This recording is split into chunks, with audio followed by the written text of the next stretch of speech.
مرحبا. اليوم رح احكي لكم قصتي مع الدوبلاج، ورح بلش من افلام الكرتون وتحديدا من مسلسل دروب ريمي. أمي، اشتقت إليك.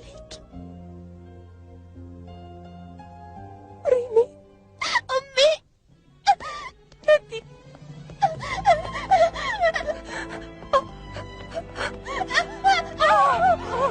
أمي، كم حلمت بهذا اللقاء يا أمي، كم اشتقت إلى حضنك الدافئ. أمي، أحبك يا أمي. صغيرتي، أنا أيضا حلمت بهذا اللقاء.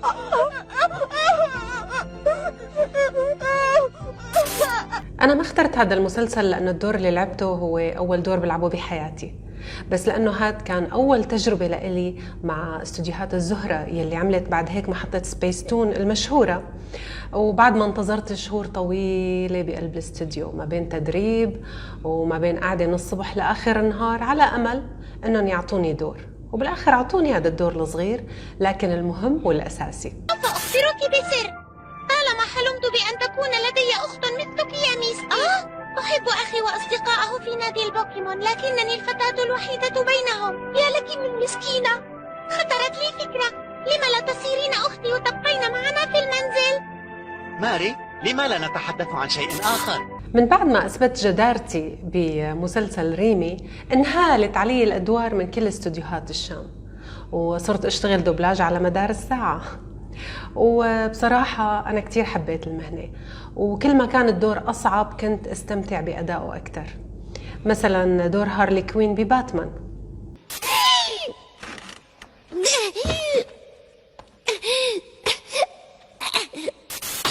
مثل ما شايفين هاي الشخصية كتير صعبة، كتير بتغير من أدائها، كتير بتغير من انفعالاتها، بكل لحظة عندها شيء تقوله أو تعمله، يعني بنفس اللحظة بدأ وصوتها حد كتير. أنا صوتي رخم، فهي صوتها حد. ماذا تريد مني؟ اقرأ الباب قبل الدخول. ثانيا، ماذا تريد مني؟ أريد المساعدة. على ماذا أساعد شخصا مثلك؟ أتريد جراحة في المخ؟ استولى الجوكر على قنبلة، وإذا لم أصل إليه في الوقت المناسب فقد يدمر المدينة بكل من فيها. إذا تريدني أن أخون أعز أصدقائي؟ أحيانا كنت أخذ دورين بنفس المسلسل، لأنه على أيامنا ما كانوا كتار ممثلين الدوبلاج، وما كان لسه في هاي التقنيات تبع تغيير الأصوات، والحمد لله كل الممثلين كانوا موهوبين. بس الأهم من هذا أنه كانوا يحبوا المهنة وكانوا يحبوا يلعبوا فيها، فنحن كنا نعتبر هذا لعب. وأحيانا تصدف أنه الواحد بنفس المشهد يكون عم يحكي مع حاله، عامل دور ولد صغير ودور ختيار، فبيحكوا مع حالهم. لكن أنا كنت أشتغل كل الأدوار، وكنت غير صوتي كتير. كنت أقدر أعمل دور بنت صغيرة، دور امرأة ناضجة، دور عجوز كبيرة أو صبي. كنا نلعب دراما وكنا نلعب كوميديا كمان. أرجوك يا أبي، اسمح لي أن أسجل في كلية الفنون الجميلة. ليس عندي رغبة في دراسة الطب أو الصيدلة أو غيرها حتى، وأعتقد أن خطيبي زعتر لن يعارض. أرجوك يا والدي. كل الأفلام السينمائية متشابهة، لا أريد الزواج يا أبي. طبعا أثناء عملي بالدوبلاج بلشت أشتغل بالتلفزيون، أدوار مسلسلات تلفزيونية وغيرها. هيك لحتى ما إجا مسلسل نور الشهير، كان اسمه بالتركي قموش. مسلسل التركي نور بقى حقق جماهيرية كتير كبيرة، وأنا مو بس عملت دور نور، عملت الإشراف العام على المشروع كله. يعني ساهمت بالترجمة، بالإعداد، بتوزيع الأدوار، بكل العمليات الفنية من الألف إلى الياء.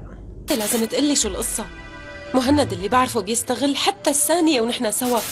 بال2008 أسست مع زوجي وشريك حياتي شركتنا فردوس، يلي عملت مسلسلات كتيرة، تركية ومكسيكية وأمريكية وأوروبية وهندية. طبعا أهم شيء عملنا كتير مسلسلات هندية، لكن من أشهر المسلسلات يلي عملناها هو وادي الذئاب. كتير ناس بتعرف وادي الذئاب، وهو حقق شعبية كبيرة لأنه كان بيحكي عن الفساد بتركيا والدولة العميقة وتأثيرها داخل الدولة وخارجها. شو التكاسي هواية عندك؟ لكن شوفي 1000 مرة اتصلت فيك ومطنش مكالماتي. عم دور على شو؟